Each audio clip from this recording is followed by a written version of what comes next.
I don't know how many times have you ever had a situation where somebody's asked you, hey, listen, my friend is selling their home in, like, I don't know, Leamington, or they've asked about a friend, and they say, you know, they're doing this and they're with another agent. And I think our first reaction as realtors, well, like, you know, I'm not going to interfere. Let them deal with their agent. But it's interesting that super fan of yours is asking for your knowledge and your expertise to help a friend out.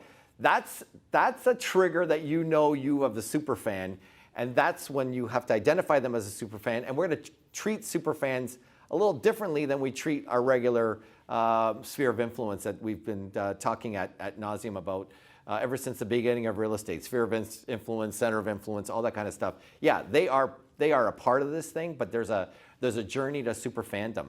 Okay, and you got to remember, look, let's talk about sports, and sports is slowly inching its way back. And when you think of real fans, you think of those fanatics that are out there. And if you think of, like, I don't know if anybody's ever been to a Toronto FC game. Do you remember there was a part of the super fans, the area that they had, and that you know, there was guys beating the drum and the whole bit. They leveraged those super fans, okay, that were there when there was tumbleweed blowing in the field, because again, it took a while for Canadians to really get this soccer thing in their minds.